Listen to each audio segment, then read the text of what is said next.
শরীফ ওসমান হাদি হচ্ছে একটা আগ্নেয়গিরির নাম, যার লাভা আজ বাংলাদেশের প্রত্যন্ত অঞ্চল পর্যন্ত ছড়িয়ে পড়েছে। শরীফ ওসমান হাদি আধিপত্যবাদের বিরুদ্ধে যেভাবে উচ্চকণ্ঠে, স্বৈরাচারের বিরুদ্ধে যেভাবে দাঁড়া বাজিয়েছে, তা জুলাই বিপ্লবীদের রক্তে আগুন ধরিয়ে দিয়েছে। যেমন হাদিরে গুলি করলো যে ছেলেটা, সে ছেলেটার নাম হচ্ছে ফয়সাল। ফয়সাল গুলি করেছে হাদিরে। এইবার হাদিরে গুলি করার পরে ফয়সালের ছবি আর সাদিক কাইমির ছবি এক জায়গায় করে চা খাওয়ার দৃশ্য প্রকাশ করে আমাদের সম্মানিত রিজভী সাহেব বলতেছে সাদিক কাইমির সঙ্গে ফয়সালের বিরাট সম্পর্ক। আবার পুলিশের একজন কমিশনারের সঙ্গে ফয়সালের চা খাওয়ার দৃশ্য দিয়ে বলতেছে এর সঙ্গে বিরাট সম্পর্ক। এবার শিবিরি ছেলেরা কি পাকারে ভাই, ঘন্টা কানের ভিতরে আই বলে একটা কি একটা ওদের একটা লিঙ্ক আছে, ওই আইটি যেয়ে এবার ওই ফয়সালের ছবি আর ওই কি বলে বিএনপির ওই রিজভির ছবি এক জায়গায় করে বলতেছে রিজভির সঙ্গে ফয়সাল চা খাচ্ছে। এইবার তারেক জিয়ার সঙ্গে এক জায়গায় করে বলতেছে ফয়সাল তারেক জিয়ার সঙ্গে চা খাচ্ছে। রিজভি তখন চিন্তা করলে তো মহা জ্বালা। রিজভি বাধ্য হয়ে বলতেছে আমার ভুল হয়ে গেছে, আমি কথাটা ঠিক বলিনি। আমি কথাটা এই জন্যই বললাম, এর সঙ্গে ওর ছবি টানাইয়ে, ওর সঙ্গে এর ছবি লাগাইয়ে আই যোগ করে এত কিছু কন্ট্রোল করা যায়। বাংলাদেশের একজন বড় মাপের আলেম, বড় মাপের হুজুরের বক্তব্য আমারে শোনাও। তিনি বলেছে বাংলাদেশ জামাত ইসলামী জান্নাতের টিকিট বিক্রি করে। একটা ছবি আমারে দেখাও, যদি দেখাতে না পারো মিথ্যা কথা বললে আল্লাহর গজব নাজিল হবে, আল্লাহর গজব নাজিল হবে, আল্লাহর গজব নাজিল হবে। সুতরাং আমি যেটা বুঝাতে চাচ্ছিলাম, মরে মরে ছবি টানালি কি হবে? শিরক। ঘরের ভিতরে ছবি টানাই রাখলে কি হবে? শিরক। নবীর ছবি পর্যন্ত ঘরের ভিতরে টানাই রাখলে কি হবে? শিরক হবে। তাহলে আল্লাহ বললেন তুমি যদি মুসলমান হও শিরক করতে, এই কথা বলেন, শিরক করতে, তাহলে শিরক আমরা করব না। শিরক যারা করে তাদের সঙ্গে আমরা থাকবো না। অন্যায় আমরা করব না, বাংলার জমিনে অন্যায় হতে দেব না। যদি মনে করেন হুজুর কিছু বলতেছেন না কেন, আমরা সব বলতে পারি। উপরের থেকে নির্দেশ এসছে 48 ঘন্টার ভিতরে যেখানে যা ছবি মারা আছে, যেখানে যা ব্যানার টানেন আছে সব নামাইতে হবে। 48 ঘন্টা, সম্ভবত আজ রাত 12টা পর্যন্ত সময়।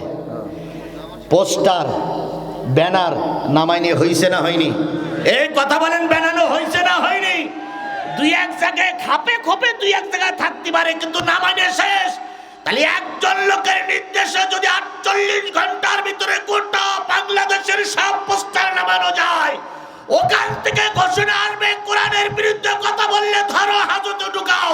ধরতে আমাদের 24 ঘন্টা সময় লাগবে না, কিন্তু সামনে আমাদের কোরআন প্রতিষ্ঠার সুযোগ, তাই একটু ধৈর্য ধরতেছি।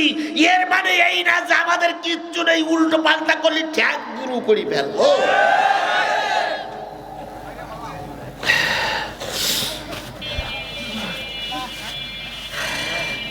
তাহলে কয়টা নিষিদ্ধ কাজ? তার ভিতরে 1 নম্বর হচ্ছে আল্লাহর সঙ্গে শরীক করা। কথা মনে থাকবে তো? 10টা কাজ বলো, আপনাদের বলা লাগবে, আমি শেষের দিক বলে আবার জিজ্ঞেস করবো। শুধু অশ্বনে চলে গেলে হবে না।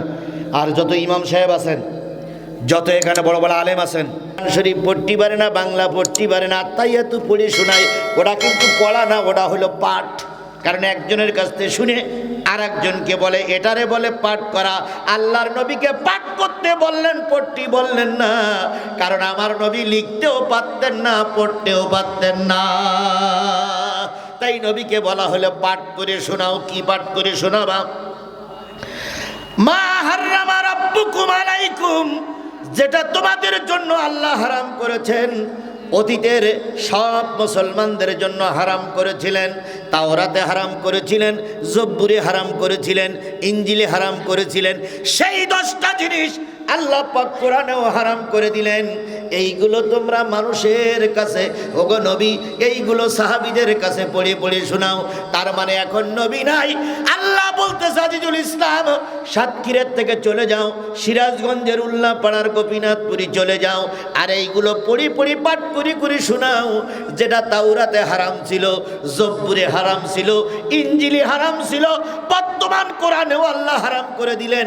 এই 10টা জিনিস তুমি উল্লাপাড়ার মুসলমানদেরকে শোনায়া দাও।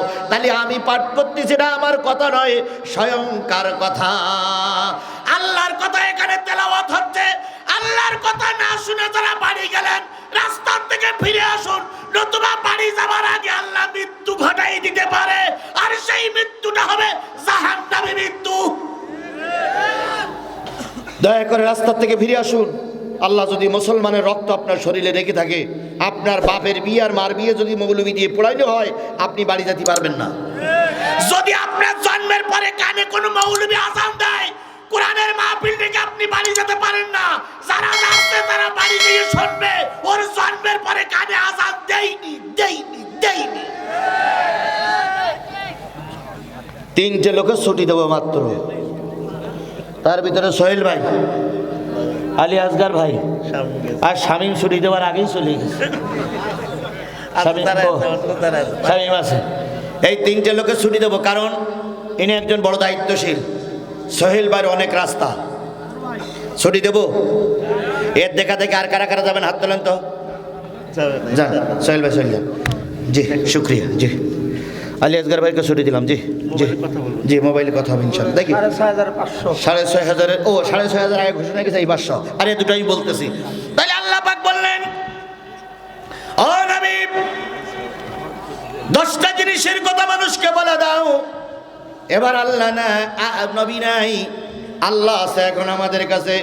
আল্লাহ বলতেছে আজিজুল ইসলাম যাও উল্লাহ পাড়ায়, যে সেই 10টা জিনিস এই বিশাল প্রয়োজনের সময়, যে সময় দেশ 2 ভাগে বিভক্ত।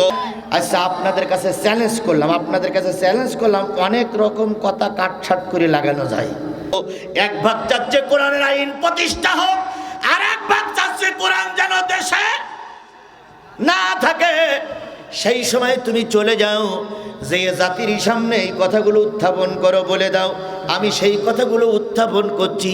যে 10টা জিনিস তাওরাতে হারাম ছিল, জব্বুরে হারাম ছিল, ইঞ্জিলে হারাম ছিল, খ্রিস্টানদের জন্য হারাম, ইহুদিদের জন্য হারাম, নাসারাদের জন্য হারাম, মুসলমানদের জন্য হারাম। এই 10টা জিনিস জাতির কাছে তুমি বলে দাও। সেটা হলো আল্লাহ তুশরিকু বিহি শাইআ। প্রত্যেকটা জাতির কাছে আল্লাহ বলেছিলেন, যদি নাজাত পেতে চাও শিরক করা যাবে না। তাহলে শিরক করা সকল মুসলমানদের জন্য কি? এই কথা বলেন, শিরক করা সকল মুসলমানদের জন্য কি? হারাম। এবার বলুন, আমাদের পাশে আশপাশে আপনাদের এলাকায় কিছু হিন্দু ভাই আছে না নাই? এই কথা বলেন, কিছু হিন্দু ভাই আছে না নাই? ওনারা দুর্গা পূজা করে, ওটা ওনাদের ধর্মের বিধান, ওই ধর্মের বিধান ওনারা করবে। ওনাদের ধর্মের অনুষ্ঠানে আমাদের গেলে কি হবে বলেন? শিরক হবে। হারাম না, শিরক হবে। কারণ আমরা দেবদেবীতে বিশ্বাস করি না, আমরা বিশ্বাস করি আল্লাহ। কথা বলেন। সুতরাং ওনাদের অনুষ্ঠান ওনারা করবে, ওটা ওনাদের ধর্মের বিধান, কিন্তু আমরা গেলে কি হবে? শিরক হবে। আল্লাহ বলতেছে কোন মুসলমান দেবদেবীর অনুষ্ঠানে যে উলু উলু দিতে পারবে না, তারপর ওদের অনুষ্ঠানে যে শিরক করতে পারবে না, কারণ ওরা শিরক করতেছে না, ওরাই ওদের ধর্ম পালন করতেছে। তাই যদি হয় দেবতার গলায় ফুলের মালা পরাইলে যদি মুশরিক হয়, আপনি আওয়ামী লীগ করেন, ঘরের ভিতরে মুজিবারের ছবি, শেখ হাসিনার ছবি, যদি আপনি শেখ হাসিনার ফুলের গলায় মালা পরান, মুজিবারের ফুলের গলায় মালা পরান, আর মুজিবারের ছবি শেখ হাসিনার ছবি যদি ঘরের ভিতরে টানাই রাখা হয়, নিঃসন্দেহ ওটা শিরক। এবার আসেন, গোটা বাংলাদেশের সবচেয়ে বড় আলেম হলো আল্লামা দেলোয়ার হোসেন সাঈদী। এই কথা বলেন, এর ভিতরে কোনো সন্দেহ আছে? যদি আমরা আল্লামা সাঈদীর ছবি বানাইয়া আল্লামা সাঈদীর ফুলে গলায় যদি ফুলের মালা পরাই, গুনার কাজ হবে না সওয়াবের কাজ হবে? জোরে বলেন, গুনার কাজ হবে না সওয়াবের কাজ হবে? ওটা হবে মুশরিক শিরকের কাজ। এবার আসুন আরেকটু দূরে যাই। আল্লাহ নবী, বিশ্ব নবী, নবিকুল শিরোমণি শ্রেষ্ঠ নবী তিনি, তার যদি একটা মমি তৈরি করে কিংবা একটা কাল্পনিক ছবি তৈরি করে এত বড় দাড়ি করে ভুরু করে মোজ করে তার গায়ে পাঞ্জাবি পরাইয়ে পায়জামা পরাইয়ে যদি ঘরের ভিতরে টানাই রাখি আর সাদা কাগজে লিখে দেয় ইনি হচ্ছেন হযরত মুহাম্মদ সাল্লাল্লাহু আলাইহি সাল্লাম, আর যদি নবীর গলায় কেউ মালা পরায়, নবীর গলায় যদি নবীর গালে যদি সকাল বিকাল কেউ চুমো খায়, এটা কি সওয়াবের কাজ না শিরকের কাজ? এই জোরে বলেন, সওয়াবের কাজ না শিরকের কাজ? এবার আসুন, একটা দল ক্ষমতায় প্রায় চলে গেছে 290টা আসন, এখান থেকে 3 মাস আগে সব বাজেট হয়েই গেছে। ওনাদের নেতার ছবি যদি মোড়ে মোড়ে টানায়, ওনাদের নেতা যদি ঘরের ভিতরে টানাই রাখে, অফিসি টানাই রাখে, এটাও কি শিরক হবে না হবে না? জোরে বলেন, হবে কি হবে না? তাহলে আল্লাহ রাব্বুল আলামিন বললেন, কোন শিরকের ভিতরে ধরা পড়ে এমন কোন কাজ যদি করো, ইহদিনাস সিরাতাল মুস্তাকিমের পথে থাকলে না, তোমরা শয়তানের পথে চলে গেলে, তাহলে আগামীতে বাংলাদেশে যদি কোনো ছবি টানানোর নিয়ত কোনো দল করে, ওই দলটা শিরকি দল, ওই দলের সাপোর্ট একজন ইমানদার করতে পারবে না। কথা কি ক্লিয়ার? আবার উল্টো ফতোয়া দিয়েন না, জানাস থাপটাই কিন্তু গালের দাঁত ফেলাই দেব একদম। আমরা বলি একরকম আর ওরা বোঝে আর একরকম। আচ্ছা বলেন তো, এখানে জামাতের নেতারা ওয়াজ করে চলে গেছে, আমি একবারও জামাতের নেতাদের প্রশংসা করি আসমানে তুলেছি? আবার বিএনপির নেতারা এখানে নাই, কোনো বিএনপির বিরুদ্ধে কোনো কথা হয়েছে? তাহলে যেটা শুনবেন সেইটাই বলবেন। এখন তো সব মিথ্যা ভুলভাল বলে বেড়াচ্ছে। হুজুরদের বিরুদ্ধে প্রায় বলে হুজুররা জান্নাতের টিকিট বিক্রি করতেছে।